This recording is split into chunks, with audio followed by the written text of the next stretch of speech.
Olá, boa noite, tudo bem? Aqui é o Gabriel, seja bem-vindo e bem-vinda à estreia de hoje. Espero que você goste do conteúdo.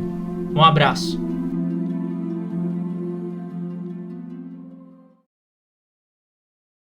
Daremos início ao tema que é transformando as dificuldades da vida em tesouros. Quando a gente pensa em gerar felicidade, esse é um termo que o mestre Okawa ali usa bastante, é o termo gerador de felicidade. Gerador significa que não tinha nada antes e começa a ter depois desse gerador.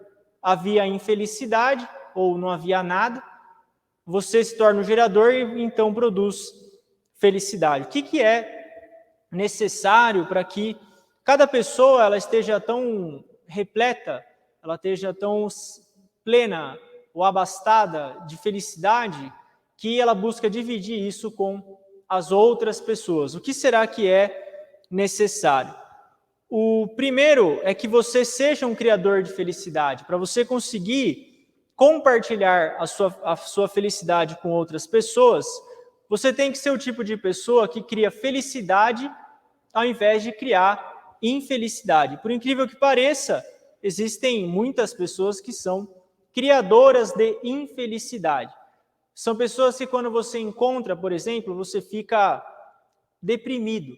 Você conversa com alguém, você começa a se sentir mal, só com o que a pessoa fala, com o comportamento. Se a gente ficar sempre em contato com os produtores de infelicidade, a gente vai acabar ficando infeliz também. E quais são as características destas pessoas que acabam produzindo infelicidade? A primeira são as palavras. É o tipo de palavra que essa pessoa usa. Sempre proferem palavras sombrias. Estão sempre se queixando. E o dia de amanhã vai ser pior do que hoje. Quando as pessoas têm esse tipo de vocabulário, esse tipo de maneira de expressão, você ouve o que a pessoa fala, você começa a desacreditar no mundo, você acha que tudo vai dar errado. Então essa pessoa acaba sendo uma geradora de infelicidade. Tudo está ruim, sempre está faltando, tudo vai dar errado. Esse que é uma característica dessas pessoas que acabam gerando infelicidade e deprimindo os outros.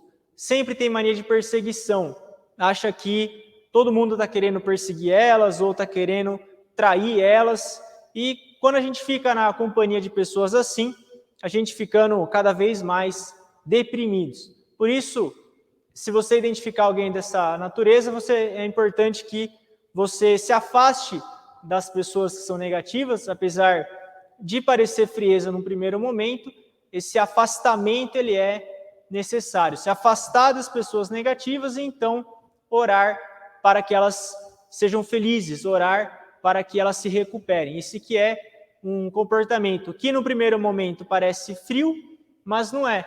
Porque quando uma pessoa neutra, pode-se dizer, nem precisa estar positiva, ela se encontra com alguém negativo e a pessoa que estava neutra também fica negativa, você tem o dobro de negatividade. E não é isso que o mestre Okawa deseja, por isso a importância de buscar se afastar das pessoas negativas. E sempre se perguntar, ao invés da gente também ficar só olhando os defeitos dos outros ou condenando as pessoas como negativas ou não, a gente deve buscar também observar se nós também não estamos negativos. Será que eu estou negativo? A gente acaba eventualmente ficando negativo ao longo de um ano ou ao longo da meses ou semanas, certamente haverá momentos em que a gente fica negativo. Agora, o ponto-chave é, qual é o significado desse momento de negatividade? O mestre chama o momento de negatividade de momento do combate. Momento do combate. Essa aqui é a forma que o mestre Okawa fala dos momentos de negatividade. Por quê? O ser humano comum é normal manter uma atitude de se queixar e pensar numa situação negativa, cobrar amor dos outros, buscar compaixão alheia, querer que as pessoas fiquem com dó da gente. Qualquer pessoa consegue fazer isso. É muito fácil. Momento de adversidade ou dificuldade, reclama e busca a atenção dos outros. Agora, dentro de um problema, ou dentro de uma tristeza ou um sofrimento, será que a gente não consegue manter um sorriso? Será que a gente não tenta ver algo construtivo dentro do que a gente está acontecendo, do que está acontecendo com a gente? Será que a gente não consegue encontrar uma semente de crescimento, uma semente de evolução, ou até mesmo a providência divina dentro dessa tristeza, ao invés de tratar a tristeza como algo insignificante, ou, pior, tratar a tristeza como um momento de se queixar e de buscar a compaixão alheia? É justamente nas dificuldades da vida que se escondem as chaves que levam você para o caminho da vitória. O próprio mestre Okawa comenta que as grandes ideias que ele teve, ou as ideias que ele publica nos livros, essas ideias vieram nos momentos de grandes dificuldades, não foram nos momentos de grandes felicidades necessariamente. O mestre Okawa já passou por uma série de experiências e dificuldades, e ele concluiu que são nessas dificuldades que a gente recebe abundantemente os tesouros da vida. Os tesouros da vida, eles se encontram nos momentos de dificuldade. Inclusive, tem uma frase do Viktor Frankl. Viktor Frankl, escritor do livro Em Busca de Sentido. Inclusive, sugiro a leitura desse livro para quem tem interesse nesse assunto de transformar as dificuldades em tesouros. Viktor Frankl tem uma frase que é a seguinte: a adversidade introduz você a quem você realmente é. A adversidade introduz você a quem você realmente é. Tem outra frase dele também que é: você não sabe o quão forte você é até a sua única opção ser forte. Você não sabe o quão forte você é até a sua única opção é ser forte. São duas frases do Frankl que mostram essa questão que não necessariamente o momento de tristeza, de dificuldade, de adversidade é um direito que a gente tem de se queixar ou de ficar reclamando ou de se afundar. É muito pelo contrário, esse é o momento no qual a gente tem que combater essa tendência da negatividade, da lamentação, tem que lutar contra isso e conseguir sair melhor ainda devido a esse problema, a essa situação. O mestre diz que quando a gente está em um momento de dificuldade, é como se houvesse à nossa frente uma montanha de diamantes e objetos preciosos. Diamantes e objetos preciosos. Porém, como está escuro, a gente não consegue enxergar esses diamantes. A gente não consegue enxergar esses tesouros preciosos porque a gente julga que aquela situação ela é difícil. Mas, na verdade, se você abrir os seus olhos, se você buscar encarar essa situação com uma perspectiva construtiva, você vai ver que, na verdade, quando você está num momento adverso, quando você quebra a cara, quando você cai no chão, quando o que você desejava não acontece, quando as pessoas passam a perna em você, quando você perde dinheiro, quando as pessoas viram as costas, quando as pessoas se deixam na mão, esses momentos são aqueles momentos no qual você está em frente a uma montanha de tesouro e é seu trabalho você encontrar esses tesouros e buscar crescer junto com esse problema. Um dos propósitos da vida é o aprimoramento espiritual. Nós estamos aqui treinando a nossa alma. A gente nunca pode esquecer isso. Que a vida é uma escola da alma. A gente está aqui sendo treinado diariamente, forjando, lapidando a nossa alma. A nossa alma, nesse momento, ela está sendo forjada a ferro, fogo e sendo lapidada, como a produção de aço, que você bate no aço com martelo, tira as impurezas, você esquenta o aço, você esfria o aço, e é assim que você lapida, é assim que você vai tornando esse aço puro. A nossa alma é assim também, quando ela é forjada, ela é esquentada, é resfriada, bate com martelo, as impurezas, você tem que ir removendo elas, e a sua alma vai sendo forjada da mesma forma que o aço. Cada vez que a gente nasce no mundo, a gente escolhe um ambiente diferente, escolhe profissões diferentes. Não necessariamente a gente só nasceu no Brasil. A gente pode ter nascido em outros países nas vidas passadas, escolhido outras profissões, e tudo isso tem esse objetivo maior do aprimoramento espiritual. Em tempos difíceis, você deve pensar: estou recebendo esta rara oportunidade de melhorar a minha alma. Essa é uma importante mentalidade ou maneira de pensar que você deve ter.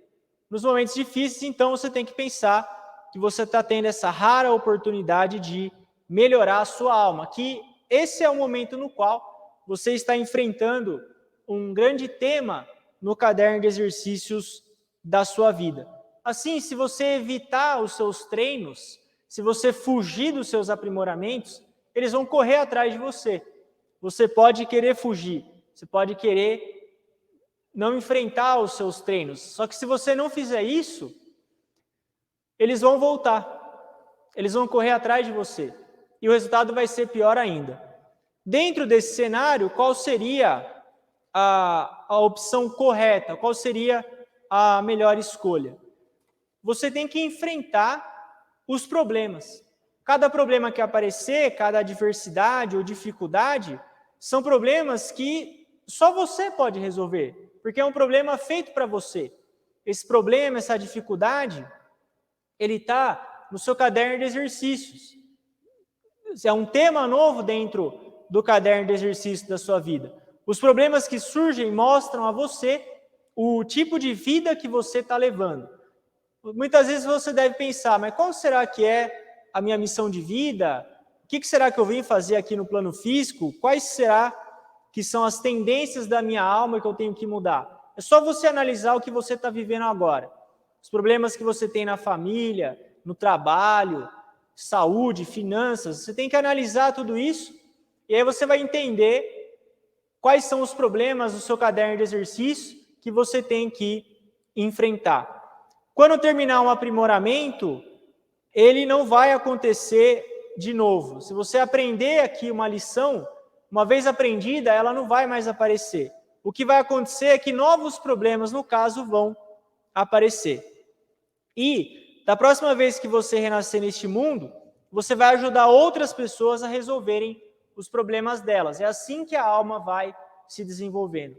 A situação que você está passando agora, a situação que você está vivendo hoje, quando você conseguir superar essa situação com sabedoria, acreditando no Senhor El Cantare, essa sabedoria vai se tornar uma fonte de luz para pessoas que viverem a mesma situação que você. Quando você sentir vontade de reclamar, pare e pense um pouco antes de começar a se queixar. Antes da gente reclamar de um problema, a gente tem que parar. Toda vez que você tiver vontade de reclamar da sua vida, de algum problema, pare. Não fala nada. Respira. Isso o mestre Okawa ensina no livro O Renascimento de Buda. Quando você estiver pronto para se queixar, para emitir uma reclamação, uma condenação, busque controlar o que você vai falar. Busque controlar a sua queixa e respira. Uma vez que você respirou, controlou aquela queixa, se afaste dela e busque pensar de forma mais construtiva. Busque pensar de uma forma mais iluminada. Dessa forma, você não pode recuar, você não pode voltar atrás. Você tem que encarar, você tem que enfrentar a situação.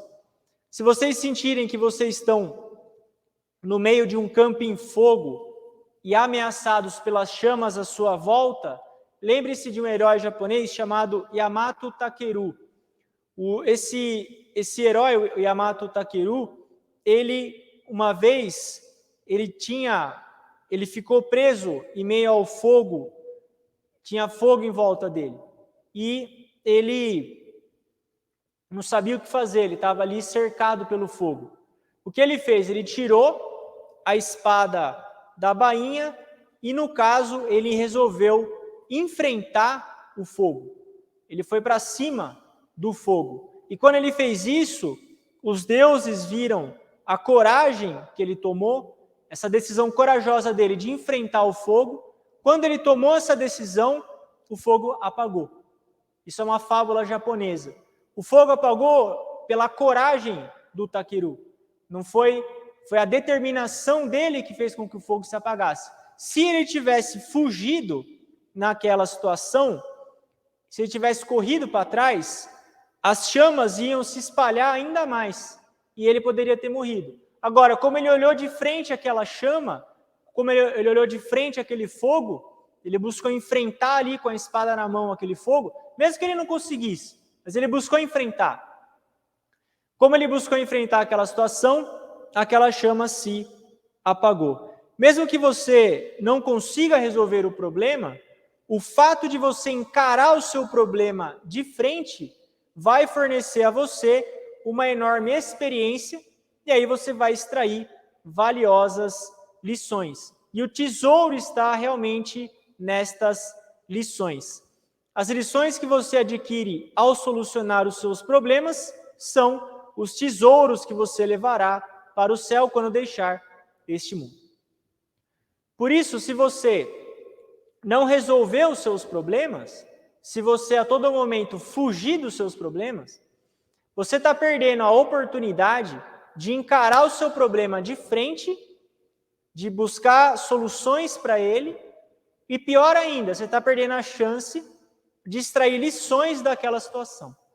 A postura é uma só. Para você transformar os fracassos em tesouro, é a postura da coragem.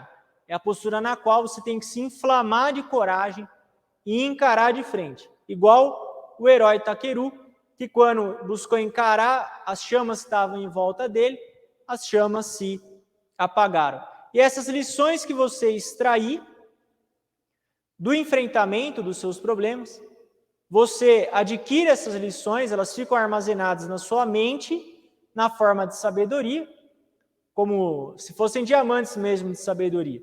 E você leva isso para o outro mundo, para o mundo espiritual. O mundo espiritual, ele realmente existe.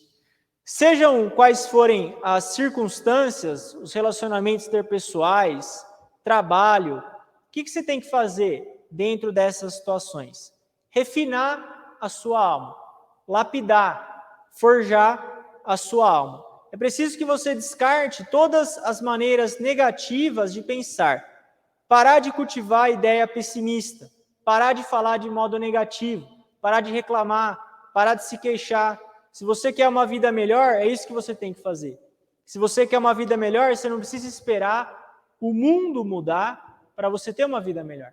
Não é isso que vai fazer a sua vida melhor.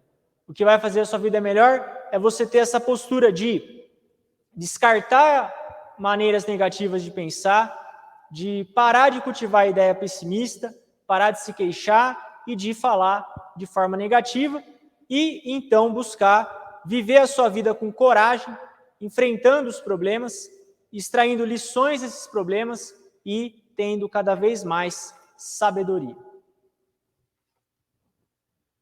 Resumindo ao que a gente falou hoje, os pontos importantes são: é importante que você busque ser um criador de felicidade, ser uma pessoa que gera felicidade, ao invés de ser alguém que gera infelicidade. É fundamental observar se as suas palavras estão negativas ou não. A observação do uso das palavras é fundamental. Percebeu que a verbalização está negativa? Para, respira, busca o silêncio, e então busca mudar a maneira de pensar. Muitas vezes, numa situação difícil, a gente acha que está numa adversidade muito grande, porém, na verdade, a gente está em frente a uma montanha de tesouros, diamantes, tesouros de riqueza inimaginável. Só que está escuro, você não enxerga. Mas se você buscar encarar as situações de forma construtiva, você vai conseguir extrair esses tesouros dentro das suas dificuldades. Em todo problema mora uma oportunidade e surgem problemas apropriados para a sua alma. As dificuldades, os problemas que você tem estão apropriados para a sua alma. Nunca duvide disso. Nunca acredite que um problema é difícil demais para você, ou que você não vai conseguir lidar com essa situação. Se essa situação está acontecendo, você consegue lidar com ela sim. Deus nunca vai fornecer um problema maior que você possa resolver. A gente tem que lembrar do exemplo do Yamato Takeru, que enfrentou o fogo. No momento que ele enfrentou o fogo, a postura corajosa dele de enfrentamento permitiu que o fogo se apagasse. Isso mostra que, mesmo que você não consiga resolver um problema, o fato de você encarar de frente irá proporcionar a você uma valiosa experiência. O fato de você encarar os seus problemas de frente vai proporcionar a você uma valiosa lição, um aprendizado muito grande. Se você fugir dos seus problemas, eles vão correr atrás de você. Isso é indiscutível. Fugiu, ele vai atrás e vai te pegar. Agora, se você vira e encara ele, aí você tem a chance de extrair uma valiosa lição daquela situação. Por isso é fundamental que você descarte também maneiras negativas de pensar, maneiras pessimistas de pensar, de falar. A gente tem que parar de buscar compaixão alheia, parar de buscar tanta atenção dos outros, começar a ter hombridade de enfrentar as situações. Esse foi o tema de hoje, espero que vocês tenham gostado dos ensinamentos de hoje. Ao final, eu vou responder a uma pergunta que foi enviada. A pergunta é a seguinte: como se proteger efetivamente da inveja de alguém e quando se trata alguém da família e que você convive com ela? Só orações? Bom, para você se proteger da inveja de alguém, que você comentou que é da família, então eu acredito que seja alguém próximo. Primeiro, você deve analisar o seu comportamento. Será que o meu comportamento está gerando inveja? Será que eu estou agindo de uma forma presunçosa que está fomentando a inveja nessa pessoa? Essa é a primeira reflexão. A segunda é, se a pessoa tem inveja de você ou ela amaldiçoa você, o mestre Okawa ensina no livro As Leis do Segredo, eu já falei sobre esse ensinamento aqui nas transmissões de sábado à noite, você não deve entrar no mesmo ringue. Você não deve buscar combater no mesmo ringue essa maldição. Por quê? Se você subir no ringue com o oponente, você vai bater nele, mas você vai apanhar. Se você busca revidar a maldição de uma pessoa, você vai levar maldição também. Então, vai ficar negativo para os dois lados. O que você tem que fazer? Pratica a lei do espelho. A lei do espelho é, você tem que forjar, lapidar a sua mente como a superfície de um espelho. Quando uma superfície de um espelho fica muito bem lapidada, ela vai refletir a imagem que está em frente a ela. Quando você tem essa imagem do espelho que fica refletida, aquela figura daquela pessoa que está invejando você vai ser refletida e ela vai querer ir embora. Como que você faz isso? Tem que se aprimorar, praticar reflexão, estudar o ensinamento e viver a sua vida, sem se preocupar demais com essa inveja. Às vezes a gente fica tão encanado que as pessoas estão tendo inveja da gente ou que as pessoas estão falando mal da gente que a gente para de viver. Sendo que é justamente o continuar vivendo que vai proporcionar essa lei do espelho que vai repelir essa inveja. A inveja ela é repelida com uma forma sistemática que é essa lei do espelho. Aprimora sua mente, busca deixar sua mente calma, polida, e essa mente calma e polida, igual a superfície de um espelho, vai repelir a feiura de alguém que estiver invejando você. Essa que é a metodologia. Bom, a gente chega ao final da transmissão de hoje, espero que vocês tenham gostado. Então, as palavras da verdade proferidas por Buda. Com a recitação de apenas 5 minutos por dia, este livro poderá transformar a sua vida ao melhorar sua tranquilidade, a saúde e os relacionamentos.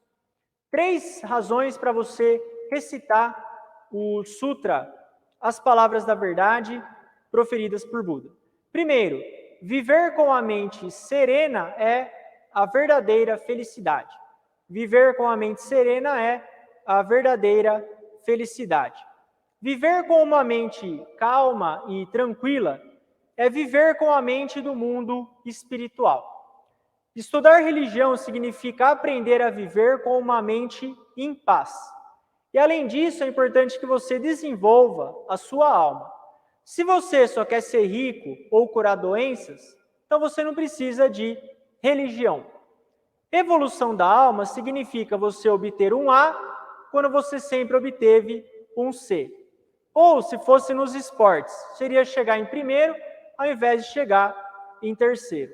Hoje é melhor do que ontem e amanhã será melhor do que hoje, mesmo que seja apenas 1 milímetro, mesmo que seja um pouquinho a cada dia.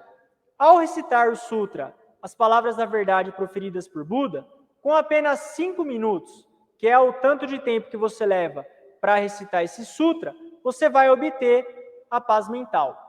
Céu e inferno, eles não existem só fora da sua mente. Céu e inferno, eles existem dentro da sua mente. E com 5 minutos recitando esse Sutra, você vai aprender a trazer a mente celestial e a tranquilidade para a sua mente. Segundo ponto, você entrará em conexão com a luz do Deus Criador. O Sutra, as palavras da verdade proferidas por Buda, ele é uma escritura sagrada, não são meras palavras. É a luz do Senhor, é o Cantare. A luz do Senhor é o Cantare, é a luz do Deus Criador.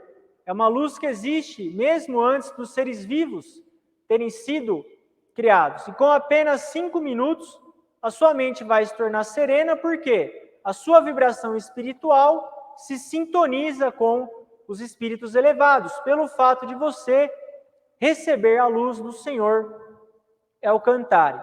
E o terceiro motivo é você vencer os medos e as preocupações. No livro O Ponto de Partida da Felicidade, o mestre ensina que todos nós temos um tubo ligado a Deus. Nós ficamos preocupados ou ansiosos porque a gente se esquece da existência desse tubo dourado. Esse tubo dourado, ele é espiritual e através desse tubo você recebe a sabedoria eterna. Você recebe a sabedoria do seu anjo da guarda. Você recebe a sabedoria dos espíritos guias. E a sabedoria de Alcantara vai chegar até você também através desse tubo dourado. Mas você precisa recitar o Sutra diariamente para que você consiga receber essa luz diariamente. Além do Sutra, as palavras da verdade proferidas por Buda, nesse livro de oração, tem a oração ao Senhor. A oração ao Senhor, a gente aprende que Alcantare, ele é a fonte de luz, força, sabedoria e amor. E Alcantare tem também a missão de ser o Salvador. Nessa oração, nós oramos para que Alcantare proteja toda a terra, para que a terra e nós tenhamos um futuro brilhante e que a gente consiga receber a força do Senhor Alcantare. Além disso, há a oração para o Espírito Guardião e ao Espírito Guia. Quando você recita essa oração, você ora ao seu Espírito Guardião pedindo que ele purifique o ambiente ao seu redor, que ele proteja você de maus espíritos, que ele te envie orientações para você resolver os seus problemas. É uma oração muito curta, pode ser feita em uma oração muito curta, pode ser feita em menos de 1 minuto. Quando você recita essa oração, o seu espírito guardião, o seu anjo da guarda, vai se aproximar de você e ele vai fornecer a você ideias e inspirações. Então, além do Sutra, as palavras da verdade proferidas por Buda, nesse livro de oração, você tem a oração ao Senhor e oração ao Espírito Guardião e ao Espírito Guia. Falando sobre o poder das orações, ao longo da história da humanidade, muitas pessoas falaram sobre as orações. Não é só a Reb Sainz. Tem, por exemplo, o Dr. Alex Carroll, ele diz: oração é uma força tão real quanto a gravidade terrestre. Como médico, vi homens levantados por doença pelo poder da oração. É o único poder do mundo que supera as leis da natureza. Madre Teresa de Calcutá também falava sobre as orações. Ela dizia: rezar não é pedir, rezar é colocar-se nas mãos de Deus, à sua disposição, e ouvir a sua voz no mais profundo dos nossos corações. E mais interessante ainda, Bruce Lee, até mesmo Bruce Lee, fala sobre as orações. Ele dizia: não reze por uma vida fácil, reze por forças para suportar uma difícil. Perceba então que são personalidades diferentes da história que falaram sobre o poder da oração. Então, revendo a importância de você recitar o sutra e as orações. Primeiro, viver com a mente serena é a verdadeira felicidade. Segundo, você entrará em conexão com a luz do Deus Criador. E terceiro, você irá vencer os medos e as preocupações. Sentindo-se entediada em casa, precisa de uma energia extra? É hora de recitar este sutra. Este sutra foi inspirado e canalizado diretamente da consciência de Buda. É por isso que é tão poderoso. Você consegue adivinhar o quão poderoso é? É 10.000 vezes mais poderoso do que qualquer outro sutra budista. Você pode sentir por si mesmo. Ao recitar este sutra, você consegue se conectar à parte mais alta dos céus, ou seja, com a energia do Buda primordial. Agora, você quer saber o que está escrito nele? Esse sutra revela a você os segredos do mundo espiritual. Reencarnação e... desculpe, sem spoilers. Descubra você mesmo. De qualquer forma, a sabedoria deste sutra te dirá por que você está aqui na Terra e irá ajudá-lo a abrir um futuro brilhante. Sem contar que ele te trará paz de espírito. Recitar este sutra todos os dias irá ajudá-lo a aprofundar sua gratidão aos outros e te protegerá de influências negativas, maus pensamentos e espíritos malignos. Por que não começar agora mesmo? Quem fizer o pedido do livro até hoje, às 22 horas, então eu vou enviar para você, em qualquer lugar do Brasil, frete gratuito, eu vou enviar esse livro de oração para você.